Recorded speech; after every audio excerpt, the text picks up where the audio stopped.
नमस्कार, Ajit web TV देख रहे सभी दर्शकों का स्वागत है। मैं रोहिणी ओब्रॉय और आप देख रहे हैं खबरों के आईने से।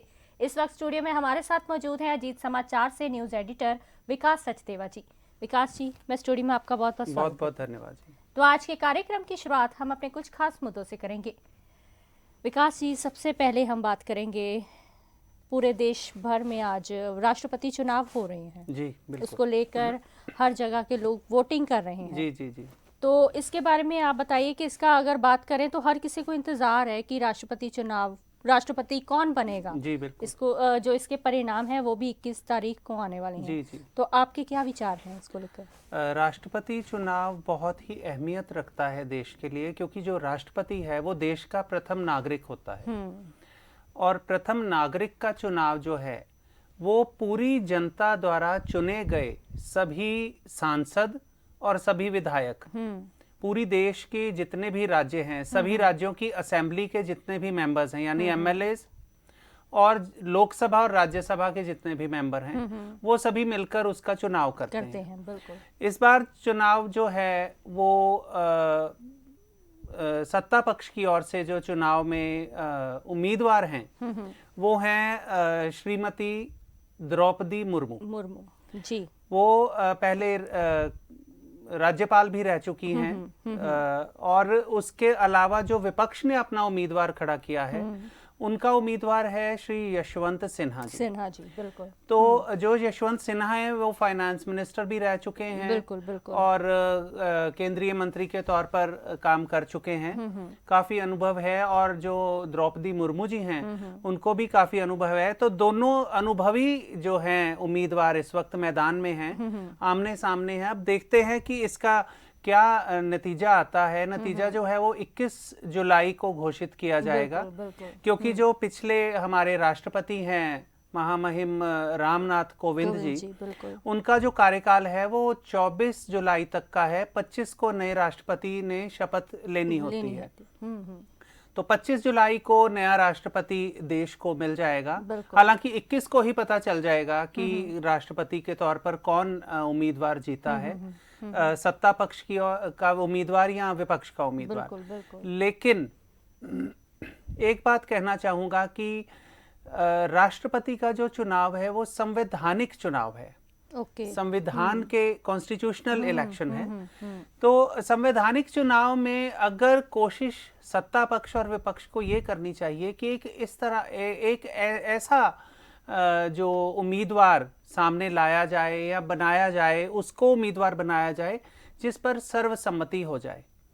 विपक्ष और जो सत्ता पक्ष है, अगर दोनों सर्वसम्मति से राष्ट्रपति चुनाव कराने की जरूरत ना पड़े, बिल्कुल। एक ही उम्मीदवार पर अगर सर्वसम्मति हो जाए बन जाती है तो बहुत ही अच्छा होगा और देश के लिए एक बहुत अच्छा रोल मॉडल बन जाएगा वो चीज। बिल्कुल। तो अगले मुद्दे पर आएंगे, बात करेंगे। प्रसिद्ध गायक पिछले बीते दिनों ही दलेर मेहंदी जी बिल्कुल, उनको 2003 का कबूतरबाजी मामला था, उसमें 2 साल की सजा सुनाई गई है। काफी पुराना मामला था, बहुत पुराना मामला है। बात करें तो काफी बीते दिनों में काफी ज्यादा मतलब कि जो प्रसिद्ध जो हस्तियां हैं उनको मतलब कि ये सजा हुई है जी। तो बीच में ये बात कही जा रही है कि जब उनको सजा हुई है तो अब जो पहले हमारे नवजोत सिंह सिद्धू जी थे जी, वो और जो दलेर मेहंदी जी हैं जी, वो एक ही बैरक में बंद हैं इस टाइम। जी बिल्कुल, पटियाला जेल की एक ही बैरक में बंद हैं। तो इसके बारे में आप क्या कहना चाहेंगे? देखिए, एक तो जब बात करें कबूतरबाजी की, 2003 में ये मामला बड़े जोर शोर से उठा था। बिल्कुल, काफी उस समय दलेर मेहंदी जी का नाम इसमें आया। तब से इन पर मामला दर्ज हुआ, केस चलता रहा और 2018 में इनको कोर्ट ने सजा सुनाई थी। बिल्कुल। लेकिन इन्होंने फिर उस सजा के खिलाफ अपनी याचिका दायर की थी। तो उसके फिर 4 साल बाद कोर्ट ने उस सजा को बहाल रखा, उस सजा को बरकरार रखा, बहाल करते हुए उसी सजा को सुनाया जो पहले उनको सुनाई गई थी, यानी कि उनकी जो याचिका थी वो खारिज कर दी गई। कबूतरबाजी का मामला थोड़ा सा मैं बताना चाहूंगा कि सिंगर्स जो हैं पुराने टाइम पर, पुराना मामला है, तो सिंगर्स जो है क्या करते थे कि अपने साथ अपनी टीम में, जैसे किसी को ढोलक बजाने वाला चाहिए उसके तौर पर, किसी को हारमोनियम वाले कोई की जरूरत है, तो वो उनको बनाकर लोगों से इस तरह से बात करते थे कि हम आपको अपने साथ ले जाएंगे, बाहर भेज देंगे। इस तरह से जो पैसे का भी लेन देन होता था, और उसी वजह से इन पर आरोप ये लगा कि इन्होंने लोगों से पैसे ले लिए बाहर भेजने के लिए, लेकिन वो काम उनका हुआ नहीं, वो बाहर जा नहीं पाए, विदेश नहीं जा पाए।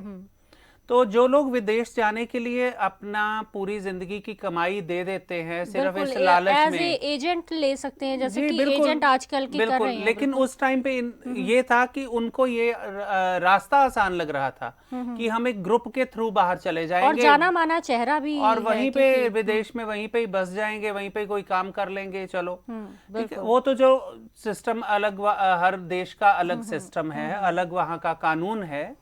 लेकिन यहाँ पर जो कबूतरबाजी के नाम पर जो पैसे लिए गए और उन लोगों का काम नहीं हुआ, उनको विदेश नहीं भेजा गया, उस मामले में दलेर मेहंदी जी का नाम आया, और दलेर मेहंदी जी उसी मामले में अब 2 साल की सजा के तहत जेल गए हैं। इसी के लिए कबूतरबाजी मामला कहा जाता है। जी, कबूतरबाजी की कबूतर की तरह भी लेके जाना है, बाहर की बात हो रही, बिल्कुल विदेश बिल्कुल बिल्कुल।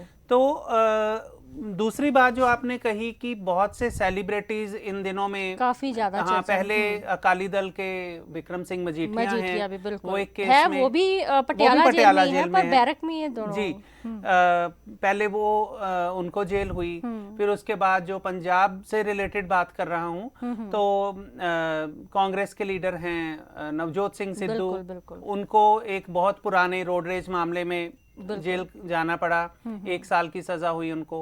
अब दलेर मेहंदी हैं। बात पहले भी हम इस कार्यक्रम के माध्यम से कर चुके हैं कि जो सेलिब्रिटीज हैं, जो पब्लिक फिगर्स हैं, चाहे वो नेता हो, अभिनेता हो, सिंगर हो, कोई भी हो, जब वो सेलिब्रिटी बन गया, लोगों के लिए एक आदर्श बन गया, तो उनको एक आदर्श बनना चाहिए। इस तरह के काम करके अगर जेलों में चले जाएंगे तो लोगों में या आने वाली पीढ़ी में हम क्या अपनी छाप छोड़ेंगे। बिल्कुल बिल्कुल। तो अगले मुद्दे पर आते हैं, बात करेंगे राष्ट्रीय प्रतीक के बारे में। जी, बीते दिनों राष्ट्रीय प्रतीक को लेकर काफ़ी तरह की जो छेड़छाड़ है वो की गई है। कह सकते हैं कि जो शेरों का जो मुंह था वो पहले बंद था, जिन्हें अब खोल दिया गया है, जिसको लेकर काफ़ी तरह का मतलब कि विरोध प्रदर्शन हो रहा है। इसके बारे में आप थोड़ा सा बताइए। राष्ट्रीय प्रतीक जो नेशनल एम्बलम है, 4 शेर हैं, नीचे अशोक चक्र है, बिल्कुल, और उसके साथ ही नीचे लिखा हुआ है सत्यमेव जयते। बिल्कुल लिखा हुआ था, कह सकते हैं। हाँ, मैं नेशनल एम्बलम जो हम देखते आए हैं बचपन से, जो हमने देखा है। फिलहाल जो जिस पर मैं मुद्दे पर आ रहा हूँ कि क्या हो रहा है कि जो नया संसद भवन बन रहा है दिल्ली में, संसद भवन नया बन रहा है, उसकी छत पर 9,500 किलोग्राम का 9,500 किलोग्राम 9500 किलो का राष्ट्रीय एम्बलम स्थापित किया गया, जिसका अनावरण जो है वो प्रधानमंत्री नरेंद्र मोदी जी ने किया। बिल्कुल बिल्कुल, ये पिछले दिनों की ही बात है। जब अनावरण हुआ तो उसके बाद से ये खबरें आनी शुरू हुई, और उसकी जो पिक्चर्स हैं पुराने एम्बलम के साथ मिलाकर जब सामने आई तो देखने में आया कि एक तो शेर का मुंह खुला हुआ है, उसकी आंखों में भी थोड़ी सी अग्रेसिवनेस है, मतलब आक्रोश है जैसे, और दूसरा राष्ट्रीय जहां पर अशोक चक्र है वहां से सत्यमेव जयते भी गायब है। बहुत तो ये जो सिस्टम है राष्ट्रीय प्रतीक के साथ छेड़छाड़, बिल्कुल, ये किसके कहने पर किया गया, किसने किया, या जो राष्ट्रीय प्रतीक पहले भी बनते आए हैं। बिल्कुल बिल्कुल, आप एक कॉइन लीजिए, कॉइन पर भी राष्ट्रीय प्रतीक आप शेर देख सकते हैं। बिल्कुल देखते हैं, हर बच्चे को पता है, बच्चे को पता है। और अगर अब इसी संदर्भ में जो नया प्रतीक सामने आ रहा है, अगर उसको लिया जाए तो ये किसकी सहमति से हुआ, किसके कहने से हुआ, या इस पर अगर कोई समिति बनाई गई जो राष्ट्रीय प्रतीक को चेंज कर रही है, उस पर अगर सत्यमेव जयते नहीं लिखा गया तो वो किसके कहने पर नहीं लिखा गया। ये सारी जो चीजें हैं ये बहुत ज्यादा मायने रखती हैं देश के लिए, और इसका बड़े स्तर पर विरोधी दलों ने और विपक्ष ने सभी ने विरोध भी किया है। तो इसके साथ ही सरकार ने जो संसद परिसर में धरना प्रदर्शन विपक्षियों द्वारा होता आया है जी, उसको लेकर भी उन्होंने रोक लगा दी है। उन्होंने जैसे कोई विपक्षी थे वो असंसदीय भाषा का प्रयोग करते थे जी, तो उसको भी उन्होंने कहा है कि ये नहीं होगी। तो इसके बारे में भी असल में बात ये है कि संसद का मॉनसून सत्र आज से ही शुरू हुआ है, तो उससे पहले ये जो गाइडलाइंस हैं ये जारी की गई हैं, और इस बार से ये जो नई गाइडलाइंस हैं, जो दिशा निर्देश हैं, ये लागू हो जाएंगे। तो धरना प्रदर्शन एक तो कह दिया गया है कि संसद भवन के परिसर में कोई भी विरोधी दल, कोई भी सांसद किसी भी तरह का प्रदर्शन नहीं कर सकते, जबकि संसद जो है वो चुने हुए प्रतिनिधियों का एक घर कह सकते हैं, उनके लिए वो वही स्थान है। अगर अब आप उनके लिए प्रदर्शन वहां पे बंद कर देंगे तो क्या वो सड़क पर बैठकर प्रदर्शन करें बाहर जाके? बिल्कुल। दूसरी बात, असंसदीय भाषा जिसकी आप बात कर रहे हैं, तो अगर असंसदीय भाषा, लोकतंत्र में हर नागरिक को ये अधिकार है कि वो किसी भी नीति की, सरकार की या सरकार की किसी नीति की आलोचना भी कर सकता है और प्रशंसा भी कर सकता है। बिल्कुल।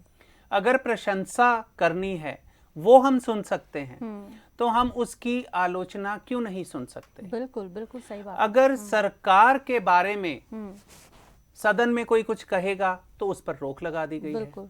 तो इसका मतलब यह हुआ कि सदन में सिर्फ सरकार की प्रशंसा ही होगी, बिल्कुल, गुणगान ही होगा। वो चाहते हैं कि हमारी प्रशंसा, बिल्कुल, उनका गुणगान ही हो। बिल्कुल। तो इस पर भी बहुत विरोध जताया जा रहा है, और इस तरह की ये जो घटनाएं हैं ये भारत के आज़ादी के 75 साल के इतिहास में ये एक तरह की पहली बार की घटनाएं हैं जो इस तरह की ये सरकार के दौरान हो रही हैं। बिल्कुल।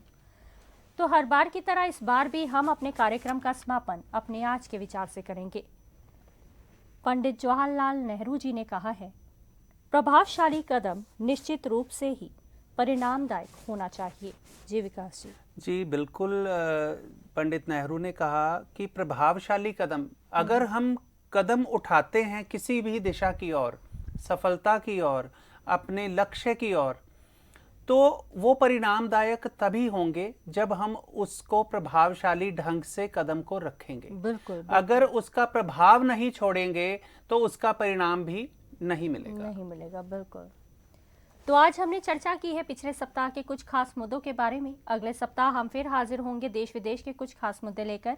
अजीत वेब टीवी देख रहे सभी दर्शक इसी तरह हमारे साथ जुड़े रहिए। अब हमें दीजिए इजाजत। नमस्कार। देश दुनिया ਦੀਆਂ ਤਾਜ਼ਾ ਖਬਰਾਂ ਦੇ ਲਈ ਹੁਣੇ ਪਲੇ ਸਟੋਰ ਤੋਂ ਡਾਊਨਲੋਡ ਕਰੋ ਪੰਜਾਬ ਦੀ ਆਵਾਜ਼ ਅਜੀਤ ਨਿਊਜ਼ ਐਪ। ਹੁਣ ਤੁਹਾਡਾ ਆਪਣਾ ਅਜੀਤ ਹਰ ਸੋਸ਼ਲ ਮੀਡੀਆ ਪਲੇਟਫਾਰਮ ਦੇ ਉੱਤੇ ਉਪਲਬਧ ਹੈ। ਫੇਸਬੁੱਕ ਦੇ ਉੱਤੇ ਹੁਣੇ ਲਾਈਕ ਤੇ ਫੋਲੋ ਕਰੋ ਅਜੀਤ ਦਾ ਅਫੀਸ਼ੀਅਲ ਪੇਜ ਡੇਲੀ ਅਜੀਤ, ਤੇ ਹਾਂ ਨਾਲ ਹੀ ਦੋਸਤਾਂ ਨੂੰ ਪੇਜ ਲਾਈਕ ਕਰਨ ਦੇ ਲਈ ਇਨਵਾਈਟ ਕਰਨਾ ਨਾ ਭੁੱਲਣਾ। ਇੰਨਾ ਹੀ ਨਹੀਂ, ਹਿੰਦੀ ਦੇ ਵਿੱਚ ਖਬਰਾਂ ਵਾਸਤੇ ਲਾਈਕ ਤੇ ਫੋਲੋ ਕਰੋ ਸਾਡਾ ਫੇਸਬੁੱਕ ਪੇਜ